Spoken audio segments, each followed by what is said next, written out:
नमस्कार दोस्तों। आज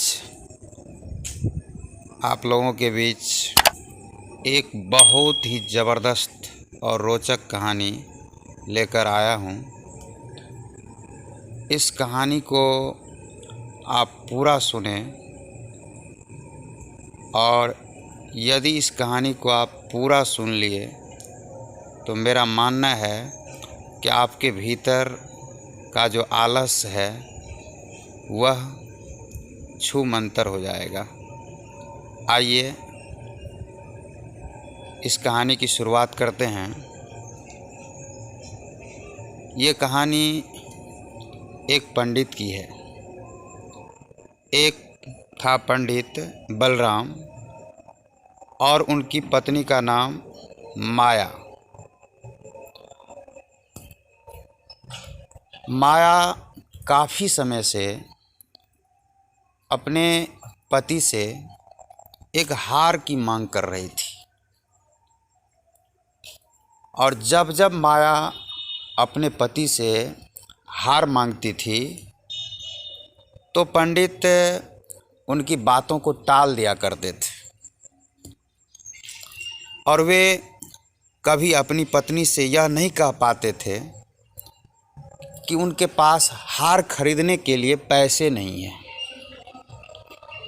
वे हमेशा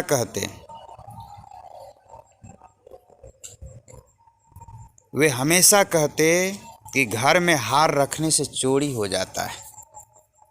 ऊपर से हमेशा जोड़ी हार के दाम को बढ़ाकर ही बोलता है और इन गहनों को खरीदने से किसी तरह का फ़ायदा नहीं है। ये सारी बातें पंडित अपनी पत्नी माया को बोलते थे। वो अपनी कमज़ोरी ऐसा बोल करके छुपाते थे। अपनी कमज़ोरी नहीं बतलाते थे कि हार खरीदने के पैसे हमारे पास नहीं है, मैं हार खरीदने में सक्षम नहीं हूँ। ये नहीं बोल करके वो बोलते थे कि नहीं, हार खरीदने जाओगे जोड़ी उसको बढ़ा चढ़ा करके दाम लेगा, हार से पहनने से कोई फ़ायदा नहीं है, बस ये कुछ देर के सजने संवरने के लिए ही काम आने वाले हार से इतनी मुसीबत आती है, इसे खरीदना बेकार है। पंडित थी उसकी भोली भाली, यानी पंडित की पत्नी जो थी काफ़ी भोली भाली थी। वो पति के इन झांसे में आ जाती थी, लेकिन थी तो महिला ही। जैसे ही किसी दूसरी महिलाओं को गहने पहनने देखती उसके मन में भी होता, काश मेरे पास भी ऐसा जेवर होता, काश मेरे पास भी ऐसा जेवर होता। ये सोचती थी कि मैं भी पहनती। वैसे पंडित थोड़ी मेहनत करते तो अपनी पत्नी के लिए हार खरीद सकते थे, कोई बड़ी बात नहीं थी। अगर पत्नी की इस हार की मांग को पूरी कर सकता था वो, लेकिन पंडित को सिर्फ पसंद था भोजन करना और आराम करना, बस उन्हें यही पसंद था।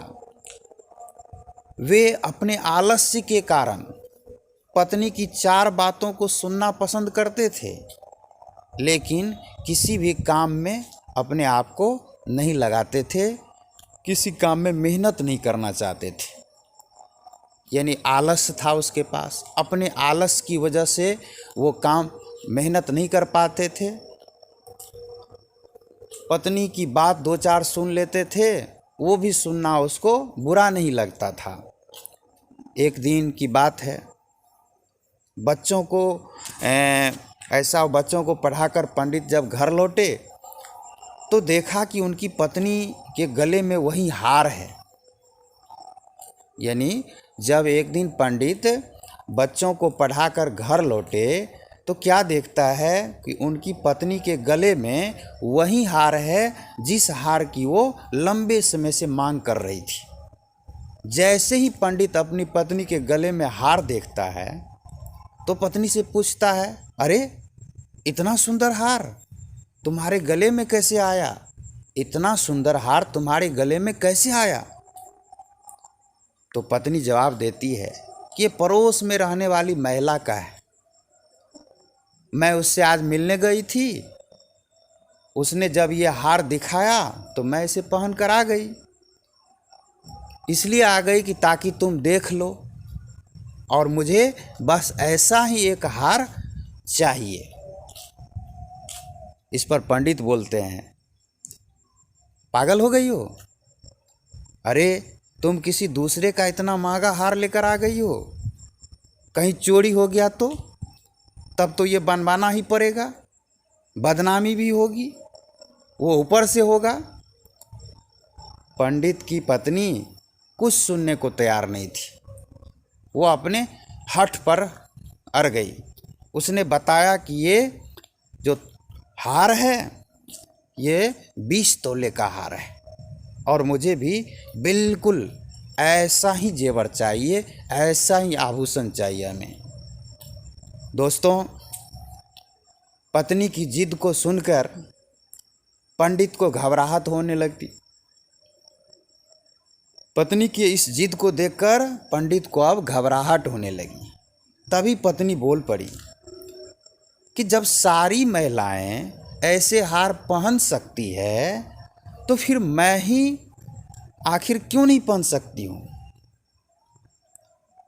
गुस्से में पंडित बोल पड़े, क्या सब लोग जब कुएं में कूदेंगे तो क्या तुम भी कुएं में कूद जाओगी?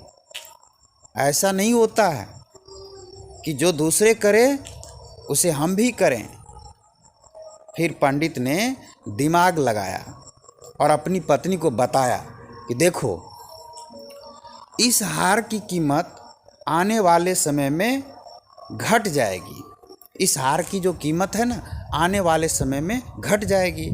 अगर आज इसे मैंने 1000 में लिया, मान लो कि अगर आज हमने इस हार को 1000 रुपये में ख़रीदा, तो 1 साल के बाद यह हार सिर्फ 600 रुपये का हो जाएगा, और 5 साल का यही 5 साल बाद इसी हार की कीमत सिर्फ 300 रुपये रह जाएगी। यह बहुत बड़ा नुकसान है, और इस नुकसान को सहकर मैं हार खरीदना अच्छा नहीं मानता, या मैं हार नहीं खरीद सकता। तुम जल्दी से ऐसा करो कि इस हार को वापस कर दो। इतना कहकर पंडित घर से बाहर की ओर चला जाता है। दोस्तों देखिए अब क्या होता है।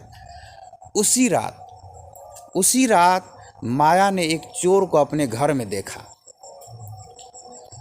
तो चोर को देखकर वो चिल्लाने लगती है। जब पंडित ने कहा, क्या हुआ, क्यों चिल्ला रही हो? तो बोली, मैंने अभी एक परछाई को देखा है और वो घर के अंदर गया है, वो पक्का चोर है। पंडित ने जल्दी से अपनी छड़ी और लालटेन पत्नी से मांगी कि जल्दी करो, मुझे मेरा लालटेन और छड़ी दो।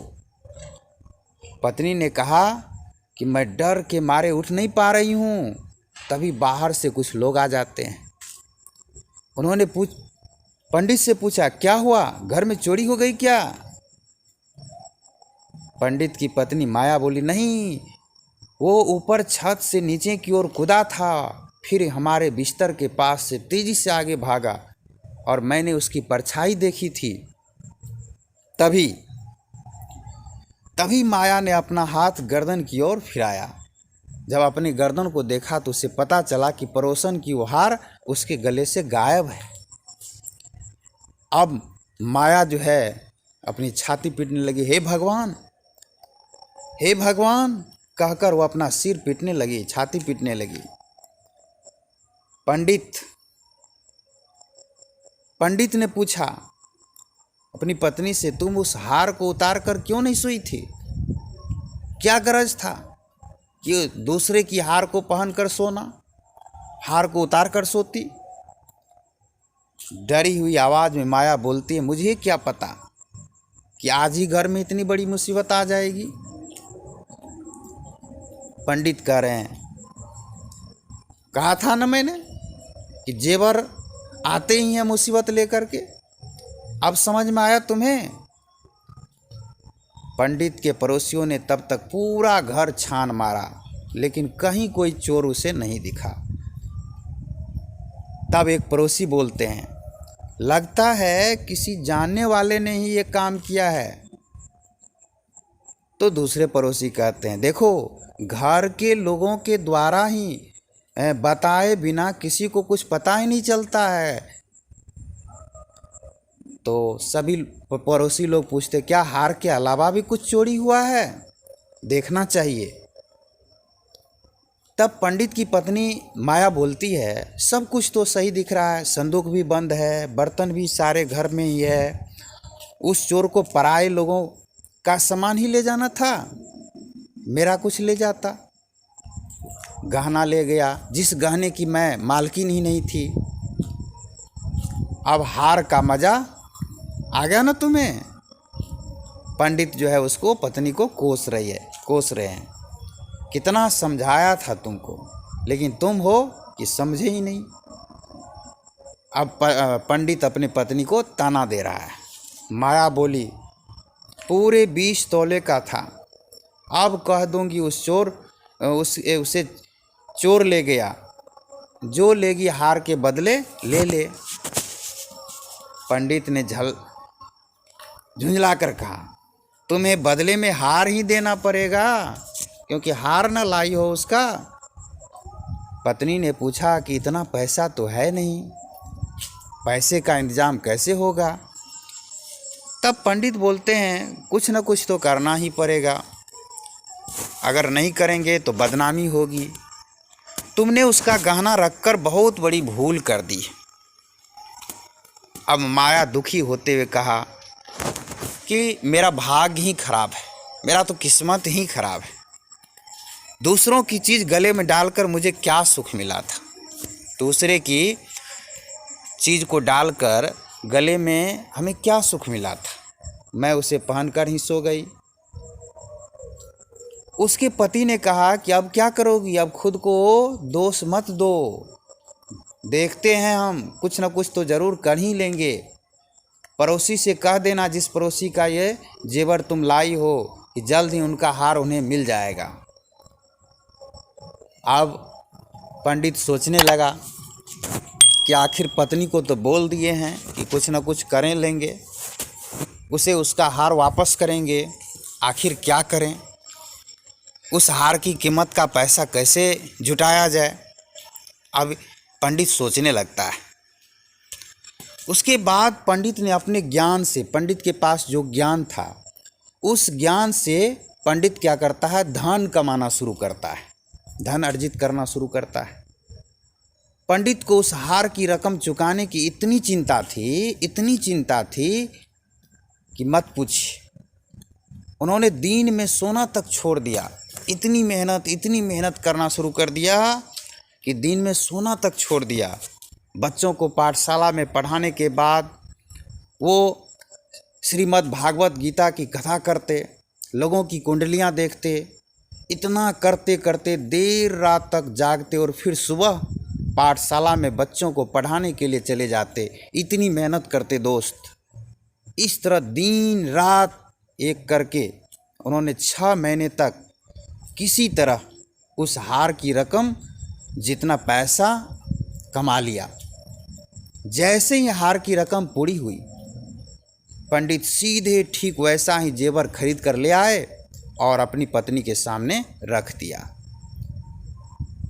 अब देखिए क्या होता है दोस्तों। पंडित की पत्नी माया पहले तो हार देखकर बहुत खुश हुई। फिर उसने पंडित से पूछा कि आप गुस्से में दे रहे हैं यह हार? तो पंडित ने कहा, गुस्से और नाराजगी जैसी क्या बात है? उसका हार हमारे घर से गायब हुआ था तो उधार तो चुकाना ही था ना। इतना सुनकर पंडित की पत्नी माया बोलती है, नहीं, ये उधार नहीं है। तो पंडित कहते, चलो उधार न सही, बदला तो है, जाओ उसे दे आओ। उसकी पत्नी बोलती है, नहीं नहीं, ये बदला भी नहीं है। तब गुस्से में पंडित आकर के बोलता है, अब तुम ही बता दो कि आखिर जब ये उधार नहीं है, बदला नहीं है, तो ये है क्या? दोस्तों, उसके बाद पत्नी माया ने कहा कि यह आपकी तरफ से मुझे दिया गया एक तोहफा है, निशानी है। उस रात हार चोरी नहीं हुआ था, मैंने तो बस ऐसे ही शोर मचा दिया था। हैरान होते हुए पंडित ने सवाल किया, क्या सही में तुम बोल रही हो? माया कहती, हाँ सच। पंडित ने फिर सवाल पूछा, तो तुम मेरा कौशल देखना चाहती थी, काबिलियत देखना चाहती थी कि हमारे भीतर कौन सी काबिलियत है? जैसे ही पत्नी ने जवाब में हाँ दिया, हाँ, तो पंडित बोले, तुम्हें कोई अंदाज़ा नहीं है कि इस कौशल के लिए, इस स्किल को डेवलप करने के लिए, इस काबिलियत को डेवलप करने के लिए, विकसित करने के लिए मुझे इसकी क्या कीमत चुकानी पड़ी है? तो पत्नी ने मासूमियत से पूछा, 600 से भी ज़्यादा है क्या? पंडित ने भारी मन से कहा, हाँ बहुत ऊपर है। इस कौशल के लिए मुझे अपनी स्वतंत्रता तक को कुर्बान करना पड़ा, अपनी आज़ादी तक को हमें कुर्बानी देनी पड़ी। दोस्तों, ये कहानी यहीं पर समाप्त होती है, लेकिन इस कहानी के अंदर इतनी प्रेरणा छिपी हुई है, इतनी प्रेरणा छिपी हुई है कि अगर उस प्रेरणा से हम प्रेरित हो जाए तो हमारे भीतर की जो आलस रूपी शत्रु है, उस आलस रूपी शत्रु को हम जड़ से उखाड़ कर फेंक सकते हैं। इस कहानी के अंदर अगर आप पंडित को देखते हैं, जो पंडित भोजन करना, जिसे पसंद था भोजन करना, आराम करना, इसके अलावा काम में मेहनत नहीं करना, लेकिन जैसे ही उस पंडित पर जिम्मेदारी आ जाती है, जिम्मेदारी का बोझ आ जाता है और उसे वो महसूस कर लेता है, तो उसके अंदर ये चिंतन आ जाता है कि कैसे पैसा कमाया जाए, कैसे पैसा कमाया जाए, कैसे पैसा कमाया जाए, और वह अपनी ज्ञान का उपयोग कर पैसा अर्जित कर लेता है। तो इस कहानी से हमें यह संदेश मिलती है, हमें यह सीख लेनी चाहिए कि आलस्य में इंसान कई बार अपनों की इच्छा पूरी नहीं करता है। आलस्य में इंसान कई बार अपनों की इच्छा पूरी नहीं करता है, लेकिन जैसे ही उस पर जिम्मेदारी का भार पड़ता है, जैसे ही उस पर जिम्मेदारी का भार पड़ता है, तो वे उसे किसी भी तरीके से पूरा कर लेता है, किसी भी तरीके से पूरा कर लेता है। दोस्तों, यह कहानी अगर आपको अच्छी लगी हो, यह कहानी अगर आपके दिल को टच किया हो, तो आप इसे महसूस करें और अपने अंदर के आलस को उखाड़ कर फेंक दे। जो आलस हमें आगे बढ़ने से रोकती है, जो आलस हमें अपनों की इच्छा को पूरा करने से रोकती है, अपने परिवार की इच्छा को पूरा करने से रोकती है, उस आलस को भगाएं और अपनों की जिम्मेदारी को के भार को महसूस करें और उनकी इच्छा की पूर्ति के लिए अपने ज्ञान, अपने बल का सदुपयोग करें। और यह वीडियो अगर आपको सुनकर अच्छा लगा हो तो इस वीडियो को लाइक करें। इस चैनल पर अगर आप पहली बार हमारी वीडियो को देख रहे हैं तो चैनल को सब्सक्राइब कर लें और बेल आइकन को अवश्य प्रेस कर लें, ताकि जब भी हम इस प्रकार की वीडियो अपलोड करें तो सबसे पहले आपको तक ये वीडियो पहुँचे। तो इसको बेल आइकन को भी प्रेस कर लें। और इसी प्रकार आप अगर इस वीडियो को पूरा देखें, वीडियो को पूरा सुनने के लिए आपको धन्यवाद। और इसके बाद ऐसे ही रोचक, प्रेरक कहानियों को लेकर आपके से फिर मुलाकात होगी हमारी। तब तक के लिए आप सभी को नमस्कार। आप सभी का जीवन सफल हो, मंगलमय हो, आनंदमय हो। नमस्कार।